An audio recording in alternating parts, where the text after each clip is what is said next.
What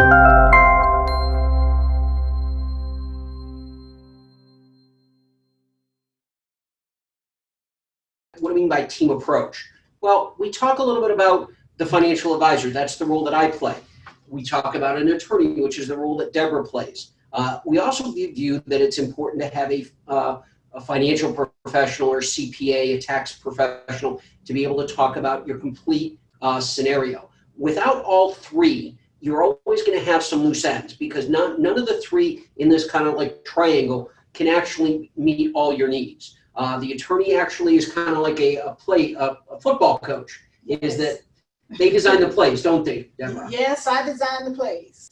So, and then as a financial advisor, I'm sort of like the quarterback, because I help you take those plays and take them into action. And without either one of us, we're not going to be very successful.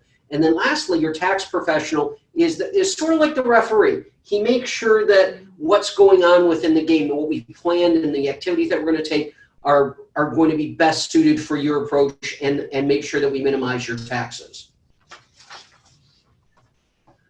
So when we talk about this, what do we talk about as far as, our slides weren't working, but when we talk about your financial needs, and from my perspective, there are 5 different primary financial needs that we need to meet.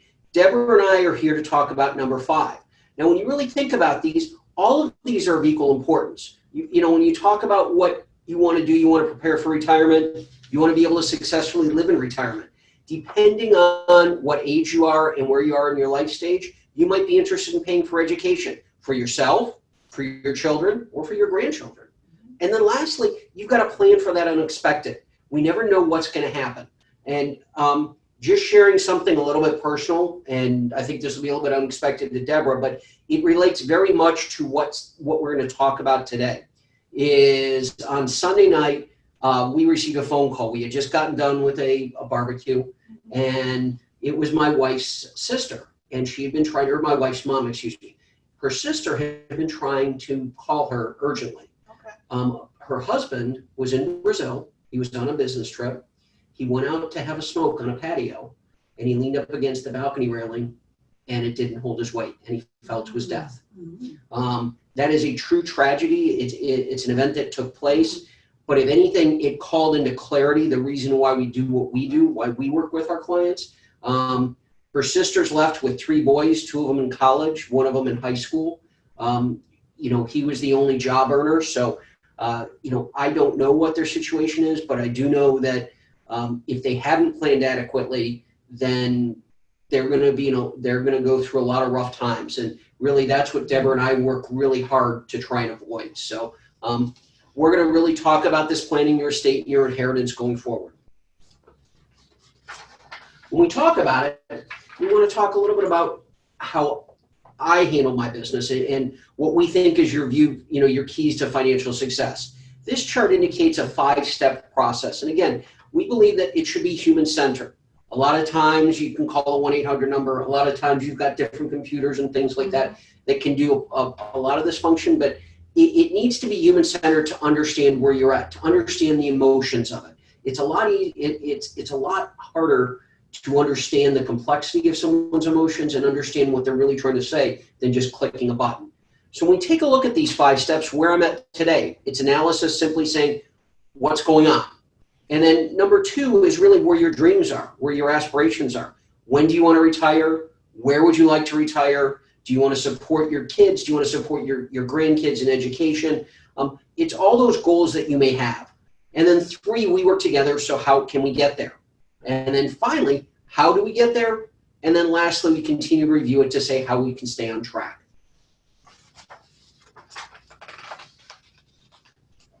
All right, so let's get started. So we're going to talk about, first of all, are there any movie buffs out there? Do any of you love to go to the movies? Just raise your hand. Anybody? Okay, I knew Steve would raise his hand. Anyone who's ever taken a writing for film or stage class? Has anyone taken a class? Steve again. So quick quiz. Typically in a film or a book or on stage, there's a time in the plot when the highest level of tension is reached. It usually happens towards the end of the play, movie, or book. It's a point when the arising action in the plot comes to a head, and then usually it's followed by the tying up of loose ends. Anyone know what that's called? That's the climax. So we're going to take an unusual literary approach today with this presentation. We're going to start with the climax, but I'm hoping that since you know the big reveal, so to speak, you won't just walk out. So here it is. When it comes to your estate, even if you're taking no action at all, you have an estate plan. Guess what? Everyone listening today has an estate plan. Deborah, tell me a little bit about that, because I'm a little bit confused on that. You say everybody's got an estate plan, but if you don't have a will and you haven't met with you, what do you mean you have an estate plan? Well, you have an estate plan because the state or the government is going to determine what's going to happen to your estate. So you're saying that the state of Florida would say where my stuff goes to? Right. State of Florida, it could be the federal government. We could have tax issues. We could have financial issues, a lot of things that go into play. When you do not plan appropriately, you have already basically set out a plan for someone else to make decisions for you, which is what we're trying to avoid. Well, that's kind of scary. So if you don't do anything, you've still got something there anyway. Yeah. So what's that saying they say all the time? Fail to plan is a plan to fail. Exactly. All right. So that's basically why you need to have an estate plan. Wow, that's kind of scary. I appreciate that. So what we talk about a little bit, we're going to take that movie motif and go a little bit further on it. The thing about it, when we're talking about an estate plan, as Deborah alluded, is that if you don't have one, the state controls your destiny. And you kind of put your hands in a courtroom and that you have no say about. So what you really want to do is talk about that estate plan, but it's difficult. Let's face it, it's emotional. Mm-hmm. I mean, you're sitting there talking about your own mortality, right, and that doesn't always necessarily, have, certainly not good tidings when it comes to talking about that.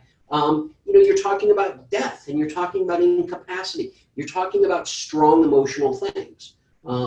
And so I think it's important to decide who gets what.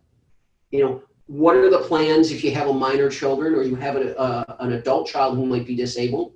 And what do you want to establish as far as your legacy? And so we're going to take a look at 3 different families and how they might have chosen to talk about their legacy or their apparent lack of planning and what that can mean for them. And another point I would like to make is a lot of families and couples, they've never had this discussion. So a lot of times, especially when couples come into me, I'm asking questions, what bank account do you have? And then one spouse would mention, well, I have an account with Edward Jones. And the other one looks and says, I know nothing about that account. I said, well, this is discovery. So that's why we're here today. So a lot of families have never had this conversation. So it's very important for you to discuss these issues, with each other so we can adequately prepare an estate plan. Well, let's talk about our first scenario, if you could add that, because you alluded to it already in one thing. So, let's talk about these trees. Why don't you introduce them? Okay, so the first scenario is, which one we're talking about? This one, right? Slide 8 now? Mm-hmm. Okay, excuse us. All right, this is the first scenario. Okay, we don't have an estate. We don't need an estate. I know a lot of people say that. Maybe the word estate doesn't resonate with you. You may be saying to yourself, I don't have enough money or stuff to have an estate. Estates are for the wealthy people. But the truth is, you have something. Everybody has something. And an estate plan is just simply a set of tools that control your financial and personal matters. And I, to some extent, agree with them when they say the word estate, because usually we're talking about assets and property, but also part of your estate plan involves taking care of yourself in terms of health decisions, financial decisions, property decisions, and you needing someone else to step in for you. So that's all part of making an estate plan. And of course, you have to deal with finances as well. Well, just sharing I guess it's, whether it's morbid, but it's almost a funny story that I heard. I had a client come in, and at one point we were sitting there talking about an estate plan. And the client, the wife said, well, I want to be cremated. I want my ashes interred in my two different favorite places. And she goes, I want to be in California and I want to be in Italy. And the husband's response was, well, that's going to be a cheap funeral because all we have to do is put out a map and go California, Italy, and we're done. So again, when you fail to plan, you're really taking a chance that you're planning to fail. So, but let's go on with our first scenario. Okay, in our first scenario, we've got a family. Claire was a grandmother. She passed away at age 68. She has her husband, Thomas. They have 3 children, Cynthia, Tom, Patty, Veronica, and Deborah. And then she's got 9 grandchildren. Her desire here was actually to help out her children and also help out the grandchildren with education. They have a paid off house. And she also has some assets that are within a 401k because she had just retired. So you have some assets here. We're going to talk a little bit about what their failure to plan meant, what implications it might have had for the family, and what things could happen if you don't take the proper steps. Deborah, can you talk a little bit about that scenario and what you might suggest? And, let's assume they don't have a will. What would happen in that case? Yeah, I think what's important is when I meet with people, they're honest with me and tell me what their wishes are. Everyone's scenario is different. So a couple of things I want to point out about this particular situation or this particular scene, if you will, is first of all, unfortunately, Claire just passed away at the age of 68. And then her husband passed away a number of years ago. They have 5 children, that's important, and 9 grandchildren. And one of the things also that's pointed out is there's a 401k, and Claire desires to help her grandchildren with the cost of education. So what I like to do when I meet with people, when they give me what their wishes are, I already know we need to talk about doing an estate plan that will address the children and the grandchildren. We're probably going to be talking about doing a trust. I also want to know, do you have a financial planner? Are you working with a financial planner? Because we talked about the 401k. We're going to talk about beneficiary designations and all of that, because all of this is important in terms of talking about an estate plan. And her wish is for them, who she wants to receive the assets. So that's very key to me in order to come up with an estate plan that's specific for her, that might not work for you, but it will work for her particular scenario. Now, you mentioned a lot of big words there. Yes. And I know that sometimes those can be intimidating. First off, you say the word trust. Is it like a handshake agreement? I mean, what is a trust? And then a beneficiary. I mean, a lot of people might not necessarily know what those terms mean. Can you add a little bit to that? Yeah, I think just to keep it simple, I think a trust is a document that, if you think of it like a corporation or business, it's a trust. It's a working document that allows you to determine and control your assets during your lifetime, after your death, and into the future.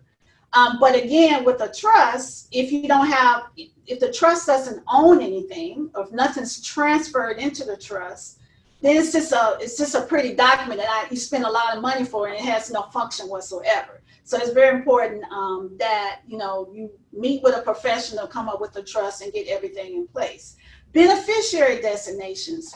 So basically, when you meet with someone like Doug and you set up an account with them, they're generally going to ask you, if something happens to you, who do you want to receive this money?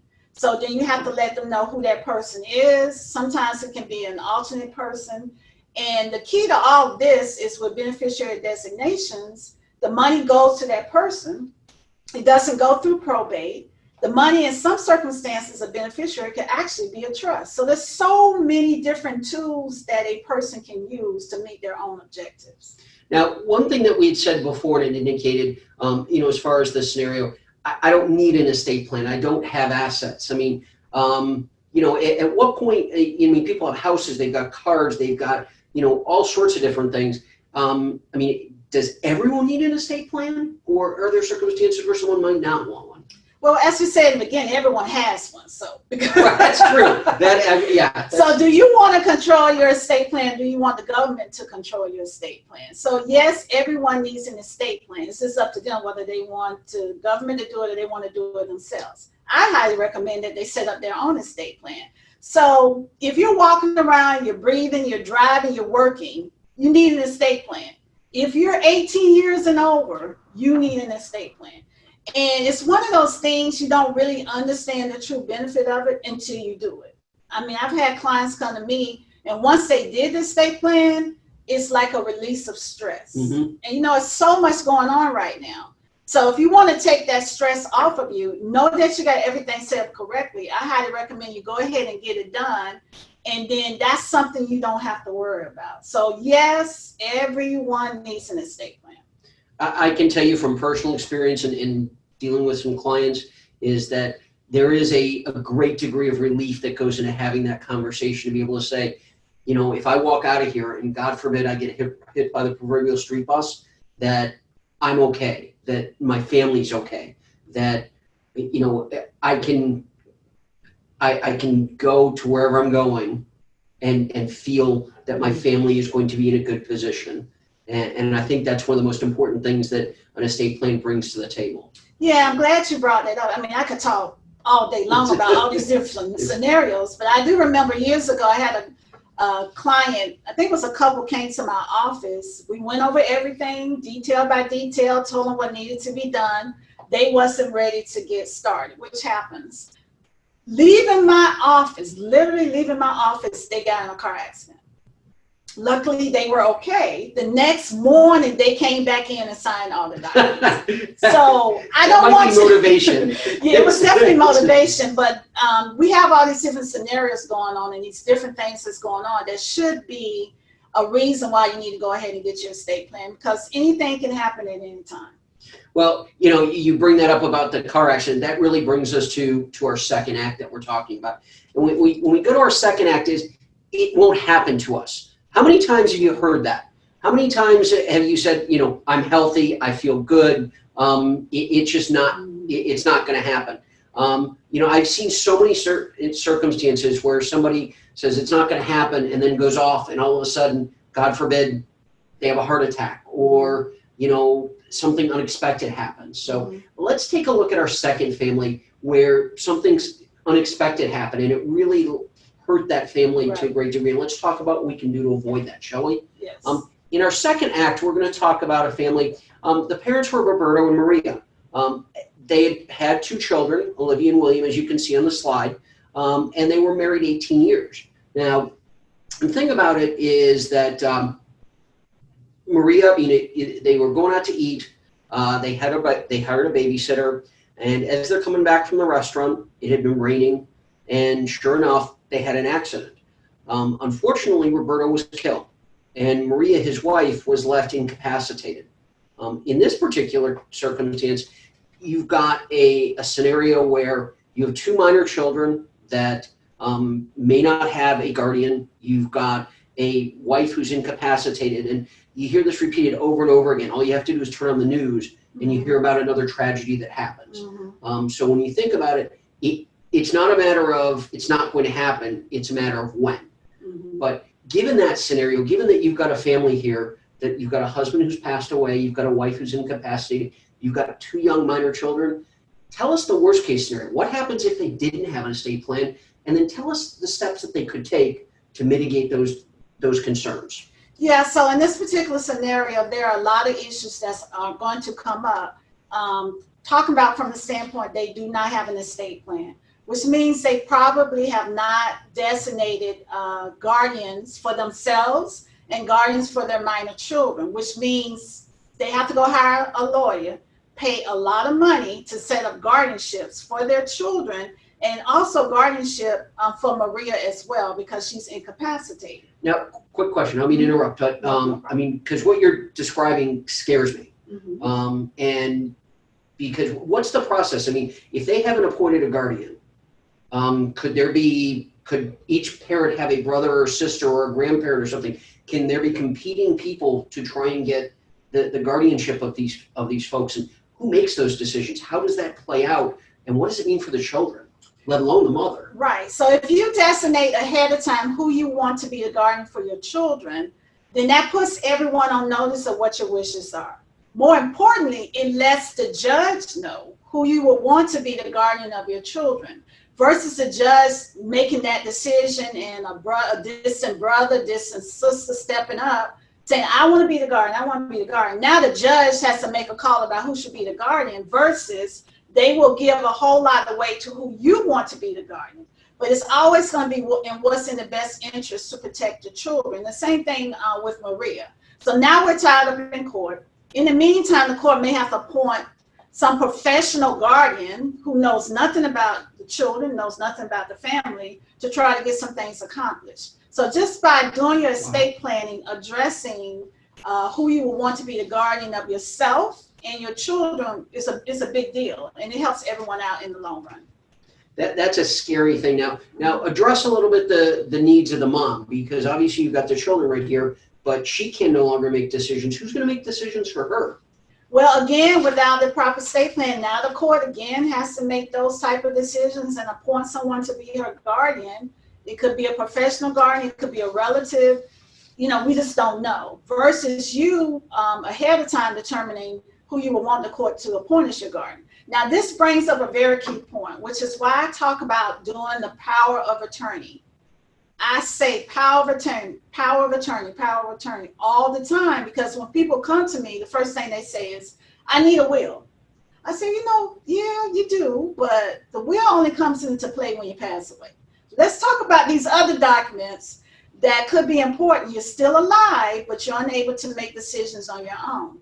So if they had a power of attorney in place, then that person could probably do some things on behalf of Maria, even though she's incapacitated.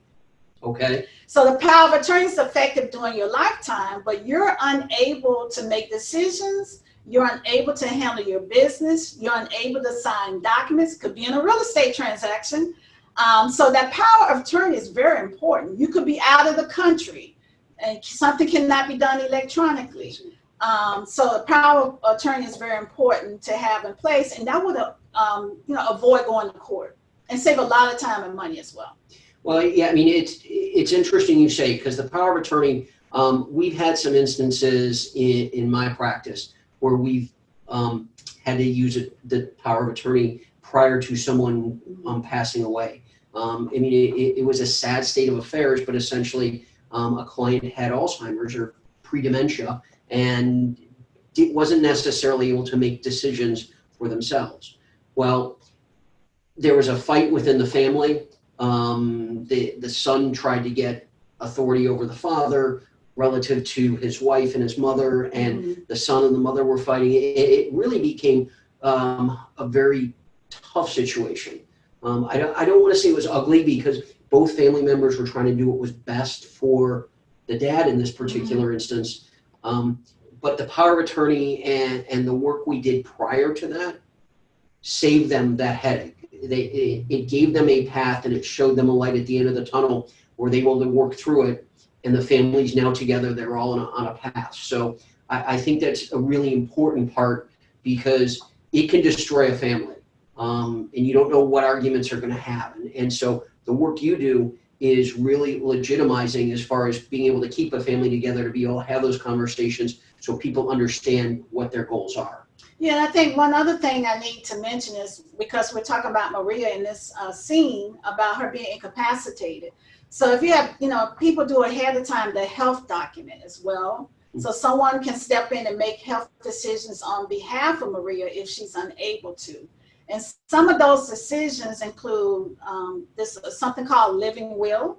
That is, if you're on life support, what your wishes are. We can also do something, the DNR could be included in that as well. DNR? Do not resuscitate under Thank you. terminal medical conditions. And now, because of COVID, there's whether or not somebody wants to be on a ventilator, what their wishes are, whether or not it would save their life.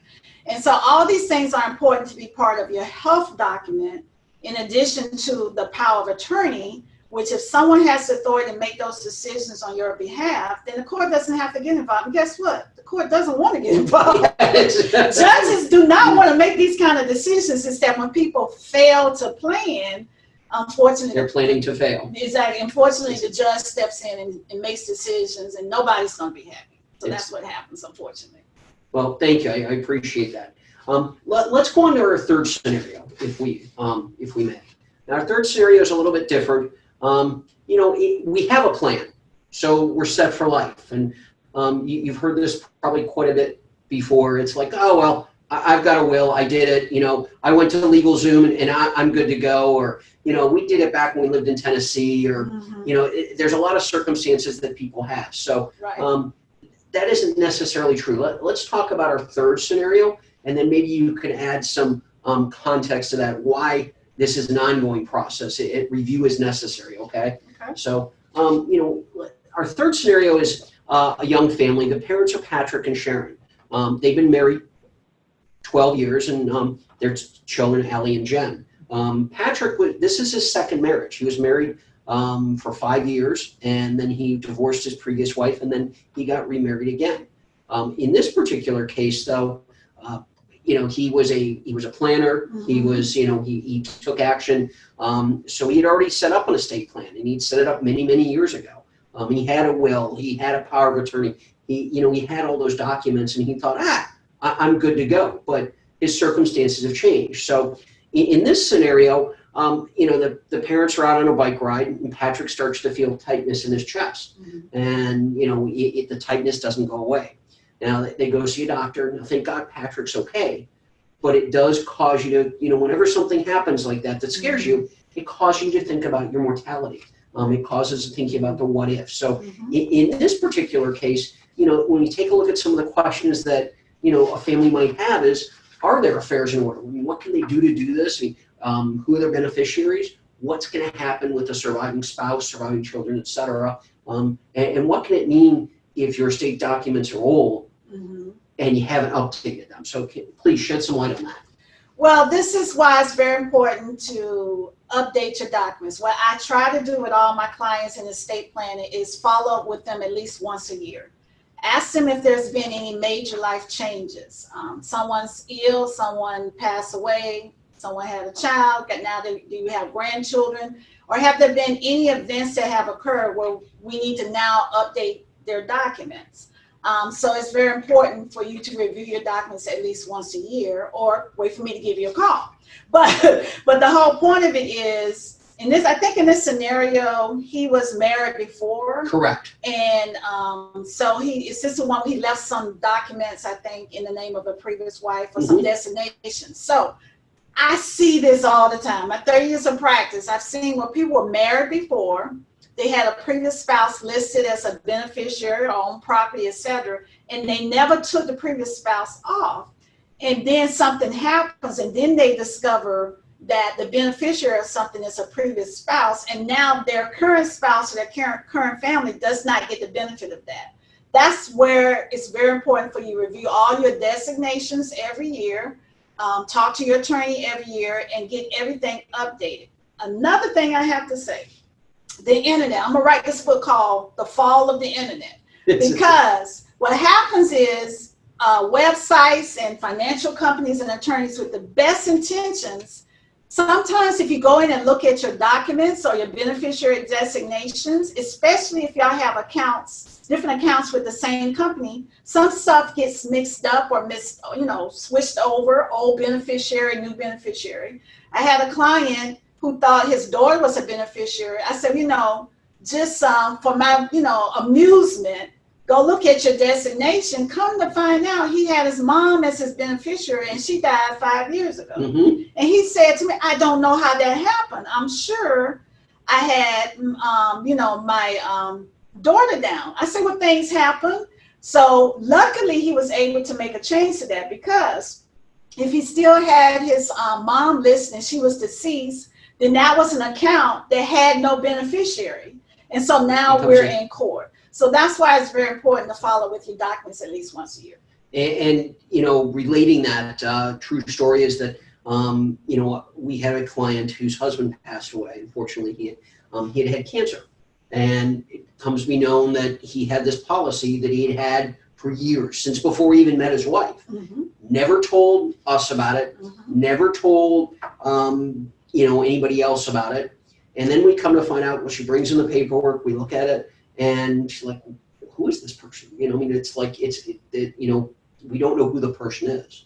Well, then it's discovered that he had set it up for his aunt to be the beneficiary of a life insurance policy that he had since he was 25 years old. She had passed away 15 years ago. And all of a sudden, you've got this lump sum of money that we created an entire estate plan. We had done everything we possibly could to avoid probate, to make sure everything was seamless, that the wife wouldn't have to go through the aggravation of going to court or anything. And lo and behold, because, again, failure to plan, we weren't given access to all the material. I'm sure you've seen this before, is that we've taken an estate plan and kind of, for a majority of the estate, it's fine, but for a portion of it, you basically thrown it out the window, and you're going through the exact same thing you would have if you didn't have one at all. Well, I think that's the point. So people always say, I don't need a will because I don't have much. I have all my beneficiary designations. Well, I describe a will as being just in case I forgot something. This is what I want to happen. So in that particular scenario, like in the one I talked about where there wasn't anyone designated, that's where the will comes in. It says, I want it to go to this particular person. So that's another point of why having a will is important, even though you may have done the best you could to do all your designation. Also, in my practice, what people own is not discovered until they passed away. Yes. All the That's time. Constantly happening. They didn't know they was getting $1 million, or they had $1 million in this account that their mom had for them. So that's why the will is important. We can do the best we can to make sure we identify everything, but that's why the will is important. It's the catch-all. Exactly. Yeah. So now one thing is, we've talked a little bit about probate and the state controlling where you goes. When you have an estate plan, who then controls? I mean, obviously your wishes, are taken into account because you have a will or a trust or whatever. But who's the person that carries out those wishes? Because obviously you can't do that from beyond the grave. Well, it depends on who, you can designate someone to carry those out. So it's very important. And I get this all the time when I talk to individuals or couples. They say, I don't know anybody. I don't know who to put down as that person. I say, well, who do you trust? Who do you think would do the right thing? In some scenarios, it doesn't have to be a family member. It could be, a trust department. It's different ways to accomplish the same thing. But again, that's why we need to have these various types of conversations. Thank you. Appreciate that. So let's talk a little bit about, now we've gone through these 3 acts. They share some common themes, but obviously each one's unique. Let's talk a little bit about what an estate plan is all about. What is the basic things you're trying to accomplish, shall we? Okay, so when we're doing an estate plan, there's certain things you're trying to accomplish. Asset transfer, incapacity protection, I think we've already touched on that already. Guardian for minors or dependents, and we said, guardianship could be for adults as well. A dependent can be an adult. Charitable intent, do you want to give to charities, or you have a certain cause that you want to support? And tax control. So all those things are important as part of the estate planning. So, and that kind of goes back to how we work together as a team. Now, one thing I will say is that, there are a lot of times people feel more comfortable. Maybe they want to work with you, but they might not work with me, or they might not want to work with another CPA or whomever. Is that regardless of who your team members are, is we encourage you to use a team. I mean, we're more than happy to help. But if there's not a level of comfort there and you don't feel comfortable, go find someone else. The most important thing is that you get that professional help. So right, and I think one other part of the team that we haven't talked about is your insurance agent or your insurance representative, not necessarily life insurance, investment types of insurance, long-term care insurance, health insurance, auto insurance. All that's important. Not necessarily we need to know all those details, but it's important for you to know that you've got all the insurance in place that you need to have to protect your family as well. So when we've talked a little bit about some of the objectives, okay, and these are the things we want to be able to control within the estate plan. What are the goals when we create that plan? I mean, because it goes a little bit beyond that, is that you've got to be able to plan for the expected. I mean, right. I know that some people consider it morbid, but everybody is going to die. Yes. It comes with the unexpected when you don't know how you're going to die. You don't know when you're going to die. You never know when someone's going to come knocking at your door, the angel of death's going to come visit. And that's the thing that's important here. So when we create this plan, you know, if everything works perfectly, that's terrific. But life doesn't work perfectly. It normally doesn't. Right. And so we want to continue. We want to go and plan for both when we create this plan. Right. So, I mean, my business is planning for the unexpected. Just as a quick scenario, people come in to my office, they bring their parents and say, I brought my mom, my dad, I want you to do a estate plan for them. And the first thing I say is, what about you? And it just throws them off all the time, because in my practice, what I've been seeing, the older people are living longer. It's that, before I used to say 45, now it's that 35, early 50 range that are dying sooner. And then like my mother-in-law is almost 94, and she's more healthy than someone that's 55. And my mom is like 86. They're living longer. So I always turn to them. I say, what about you? Because the plans need to work together. So you can do a estate plan for your parents and they're leaving stuff to you. But then what about your estate plan? What if you become incapacitated? Or what if you become ill because you're trying to take care of your parents? So I always switch the role, and it just throws them off. But then once we have that discussion, they understand the importance that it's not just for your parents, it's a whole family thing. So that's very, very important. It's important. I mean, and when we talk about planning for the expected, to some degree, that's sort of like what your financial advisor will do. That's what we do. We understand the current situation. And again, we've related some things where people fail to disclose assets. It's the old saying, garbage in, garbage out. So if we don't have a full picture of it, then we have trouble with that. You know, we want to outline your key priorities, your objectives. We want to, you know, talk about, we want to be as transparent as we can in how we're going to get there. And then we want to balance those competing goals, because life isn't all about just one goal. Right. You have children, you've got grandchildren, you've got charity, you've got legacy planning, you know, you've got care for spouses. There's all sorts of things that come together that are competing for a limited number of assets and you just really need to have an idea how to go forward with that. Yeah, I think step one is to just get them to have the conversation. I know it's overwhelming, so I try not to do too much in the first meeting, but step one is just to have the conversation. And my role as an attorney, and I'm sure your role, Doug, is to kind of make people, kind of put them at ease and let them know that this is important. Yes, it's going to involve some work, but in the end, it's going to be better for you and your family. So, you know, I deal with the unexpected. Talk to us a little bit about, I mean, I deal with the expected. Talk to us a little bit about the unexpected. Well, you want to talk about unexpected. We have COVID now.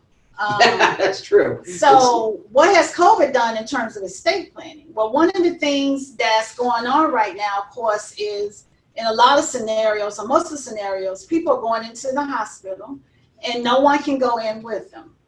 So now I'm dealing with phone calls of people calling me saying, no one's communicating with me. No one's letting me know what's going on at the hospital. I don't know anything. So what you can do, just as a little tip, and I get on the phone and make calls to the hospital, but what you can do, if you know there's a procedure that's coming up, now some of them just happen, but if you know someone's getting ready to have a procedure, you know where they're going, or you know what doctors performing this procedure, check with them ahead of time about what their policies are in terms of communicating with family members. Not family members, but the one who has the authority to make healthcare decisions for that person. So get that information ahead of time. And a lot of hospitals are now trying to be more creative about communicating between the family and the patient. Some patients cannot use a phone. Some patients cannot do videos. So a lot of them are trying to help out. And then every hospital should have like a patient rep, a patient liaison, patient advocate. Find out who that person is, get in contact with them. So you need to know ahead of time. And honestly, whoever you put in your documents to make healthcare decisions for you, you need to make sure that person will fight for you. Because right now what's happening, you have to fight to get the information, unfortunately. And I can step in to some extent, but hopefully that brings home the point of why estate planning is so important, especially now. It's a scary scenario. I mean, if someone goes in, as you say, with COVID in particular, and I've had to deal with this on a number of unfortunate occasions with clients and one with a friend, where the only way you can communicate is with a phone. And then suppose that person had surgery, or suppose that person's is in pain and they've been given pain medication. So they're not thinking clearly. And the nurse or the doctor will not give you any information. The patient can't give you because, you know, they're under the influence of some type of narcotic, and it becomes a very, very scary scenario. Is who's advocating for your loved one? Who's advocating for the person who's in the hospital? And without laying eyes on them, I got to tell you, it's a very, very uncomfortable thing. It's because that voice over the phone doesn't necessarily give the full picture. Right. That's so really true. what's kind of scary. So true. So, you know, last time we talk about this is, you know, we try and position for both. Deborah and I work together. We work together on a number of different clients and things like that. You know, we try and balance these things to make sure that, I guess, for lack of a thing, like you're in Zen is the best way to put it. It's, you know, yin yang, however you might want to call it, is that, you know, if you're out of balance in either one of these things, is that you're more than likely to not roll straight. You're going to get off track. You know, and that's the dangerous part. So when we talk about this, it's not just, you know, it's not just one scenario. It's multiple scenarios that are happening to everybody. And I would encourage you, you know, to take a look at your investments, take a look at who your guardian is, take a look at your power of attorney. These are all important things that are not only going to affect you, but they will affect generationally, because it can affect your children and your grandchildren. So we want to be able to continue to offer that for you. So again, coming back to this, we've got the team approach we had talked about earlier. You know, Deborah's available. I'm available. If you have a CPA, terrific. If you don't, Deborah and I both know people that we work with that we could recommend. But it is a team approach. It is. And, you know, truthfully, you know, you've got an attorney who does that estate plan.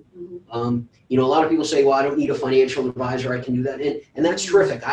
You know, financial advisor is not necessarily the end all and be all for everybody. I will say this, that as a financial advisor that deals with a lot of clients, if you got tax questions, go to your CPA. If you've got estate questions, go to your attorney. If you feel comfortable doing it yourself, terrific, you know, as far as the investing. But it happens over and over and over again where the investments just don't keep up with everything else. So and just keep in mind that when you're choosing the team members, we have teams. So as an attorney, I have a staff, and also sometimes work with tax attorneys. So you're not just getting just one, 2 or 3 people. You're probably getting a team of 25 people. You don't even know it. So that's, to me, that's what the real team approach is really about.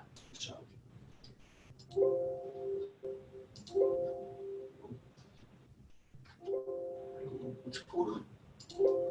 All of a sudden our computer is stuck here. Sorry, guys.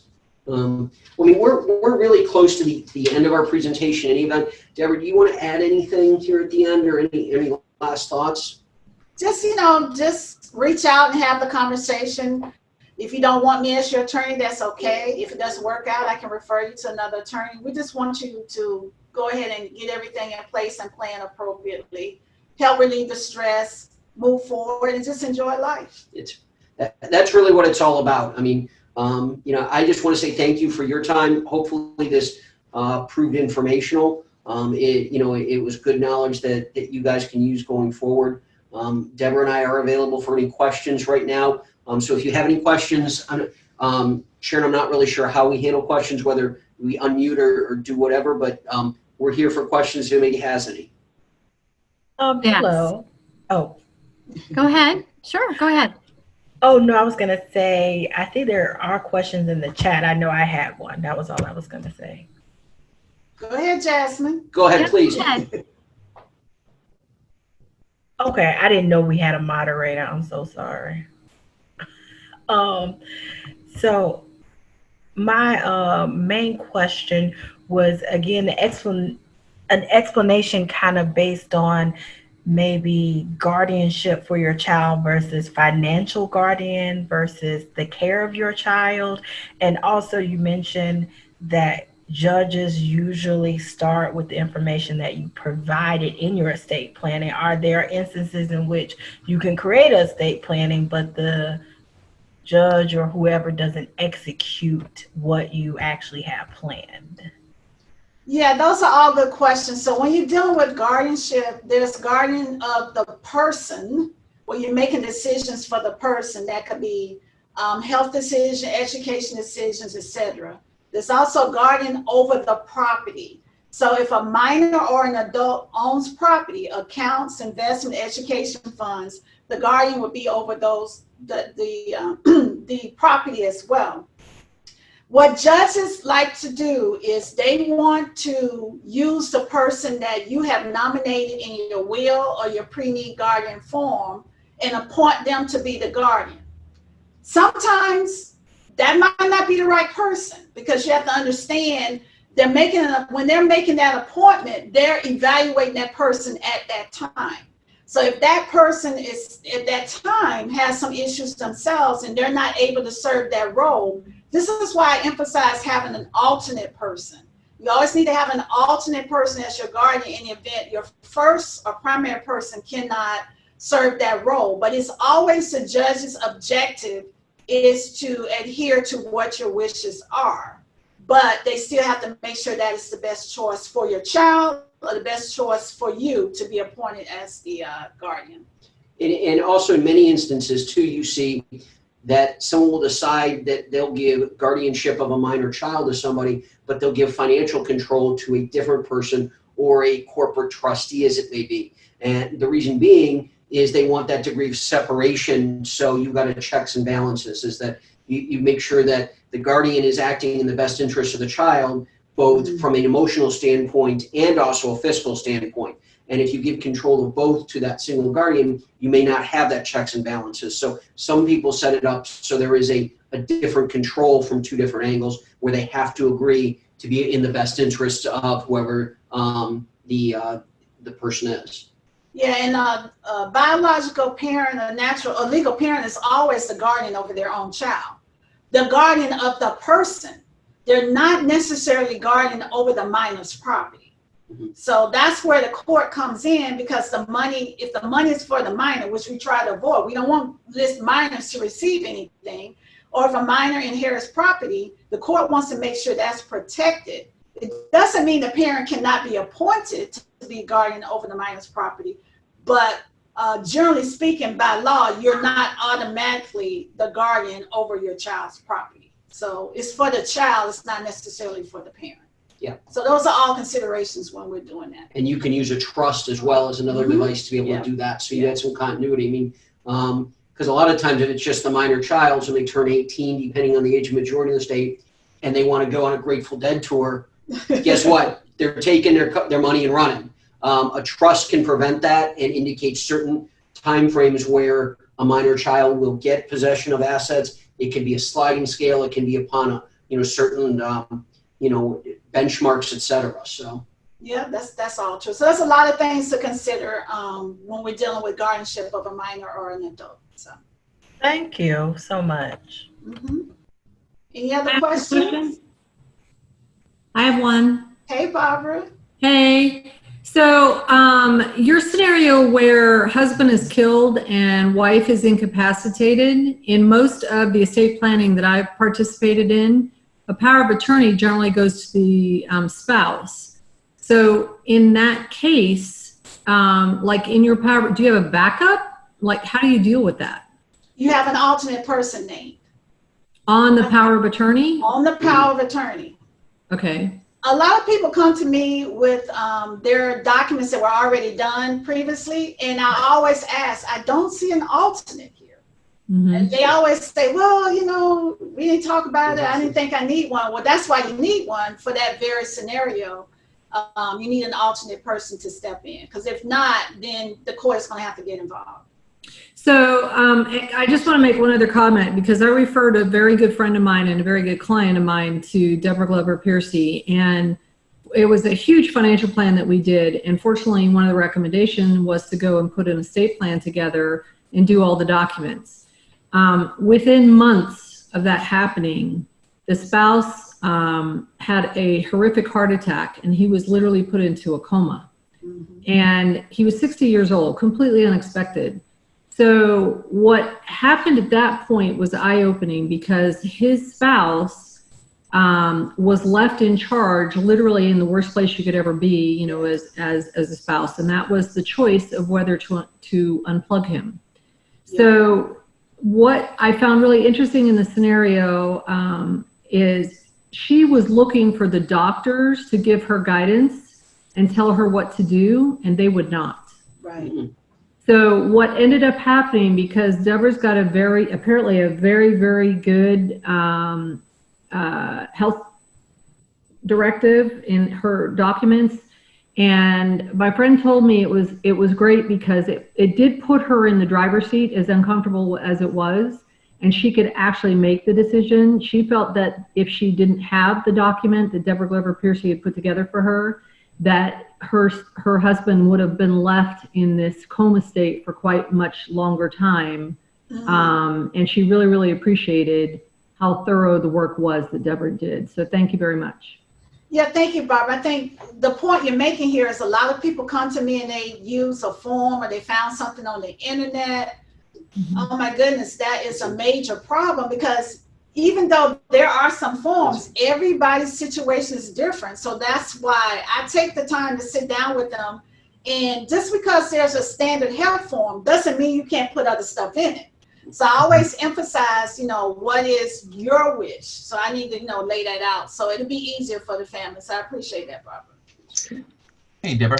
Hey, Steve. My sister told me one day several years ago, oh, by the way, I work for the county for 20 years and I got an insurance policy and it's only $50,000, but I put you as the beneficiary. And she just said it over a lunch, just nonchalant. Boom, no big deal. And I said, okay, whatever. And now, last year she had a procedure. She had some chest pain and they had emergency surgery. They had to open her up and remove some cancer. Well, that's when her kids found out about that insurance policy, right? And they found out that I was the beneficiary, and that's when all the trouble started. Oh my gosh. They were like, why is he? Why am I? I'm the oldest there. She has 3 adult kids. 2 have been in and out of jail for drugs, and the other one, she just wants everything for her and her kids. Well, next thing you know, a family feud's happened, and I said, listen, I told her way at the beginning, I said, what do you want me to do with the money, just in case? And she just says, just distribute it to the kids, to my kids. I said, okay, that's what I'll do. Yeah, because I don't want her money, but, well, anyways, it caused such a rift. I said, just take me off of there. Yeah.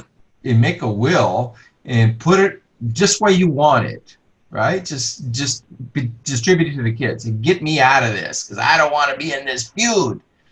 But there should be some kind of family counseling about these things. And oh my God, I mean, I always say, go talk to an attorney. Go talk to an attorney. That's what I tell clients all the time. But now when family's involved, what should I do there? I think I'm still on there.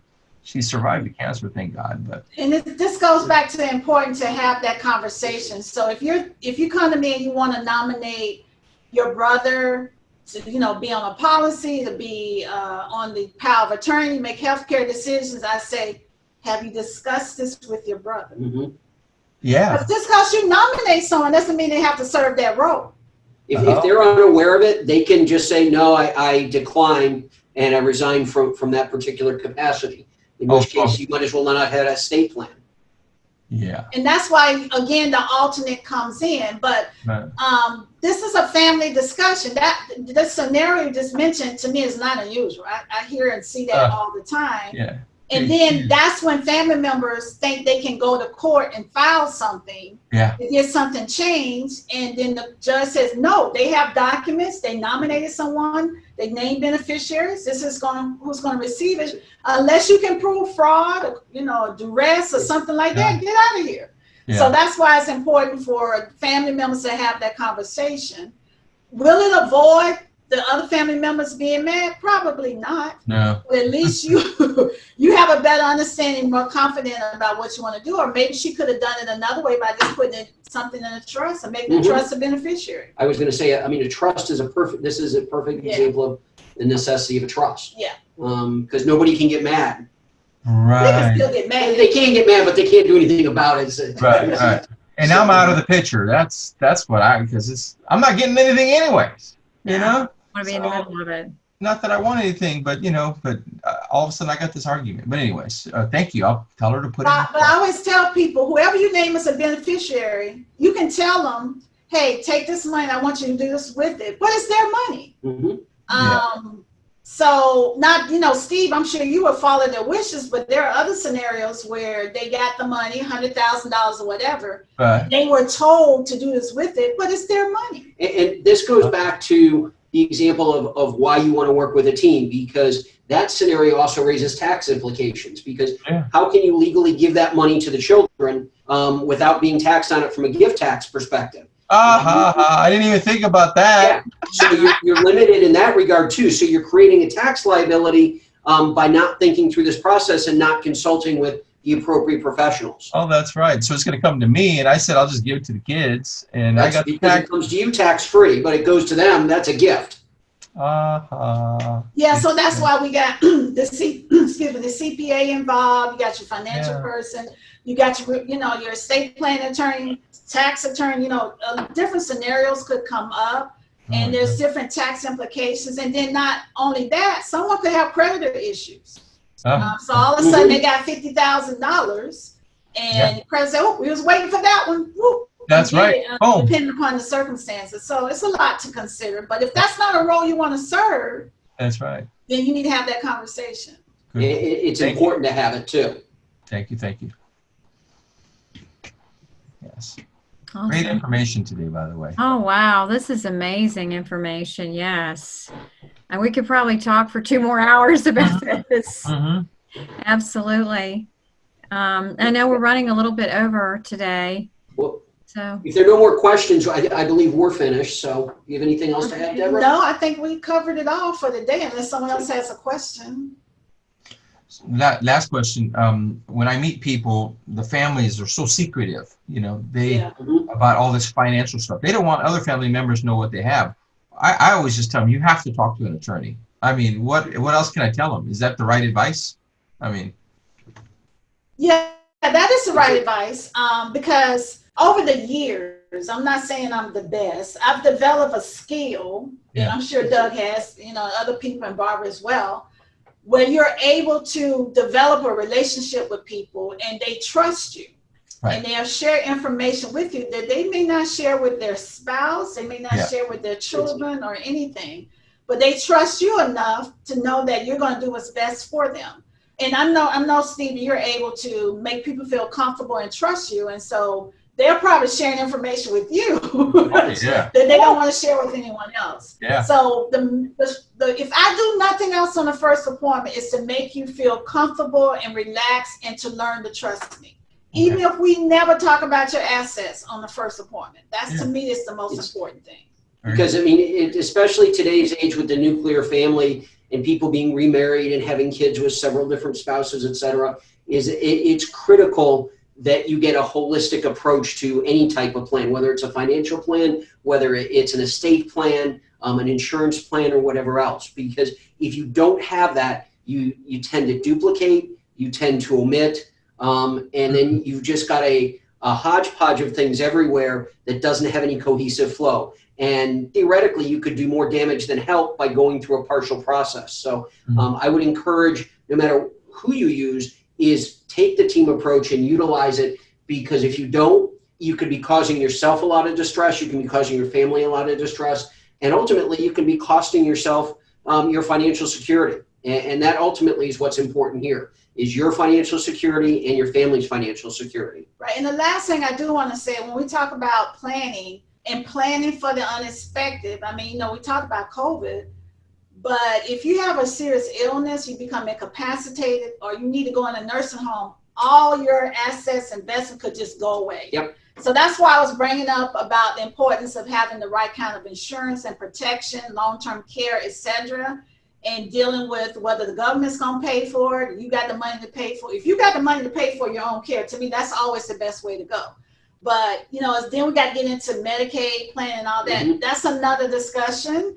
But you could have a lot of money. We could do the perfect plan, and then I throw in the mix. But what if you become incapacitated? What happens if you need so long-term now care? You need all this is going to be gone. So now they're thinking a different way. They didn't think about that. So that's all part of it as well, because that's very likely these days with what we've been seeing, in our practices. A sound financial plan should cover all those topics. It's not just the investments. And we took a look at that 5-step process earlier in the presentation. We don't talk about investments till step 4. Because if we truly don't understand where you're at right now, we don't understand where you want to go to, those investments mean nothing. It's a goal-based plan, and we've got to define those goals first and foremost. And you've got to be truthful with yourself, because if you can't be, then you're setting yourself up for failure. Yeah, and then the last thing I will share with you, because how did I get into estate planning? Well, to tell you, the way it happened when I first opened my practice, I was going up the steps and I almost failed.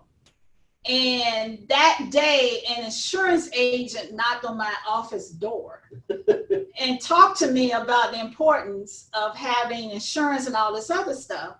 That's how I got into estate planning. That's Wow. interesting. Yeah, I mean, it is interesting because I knew if I fell down those steps, there was not going to be a practice, and then I didn't know what would happen from there. So, you know, it was something that happened in the beginning of my practice that got me to estate planning, and so, you know, that's how things happen. So, I've been loving it ever since. I love what I do. I love working with people, and it's exciting, interesting. I get all kinds of scenarios all the time.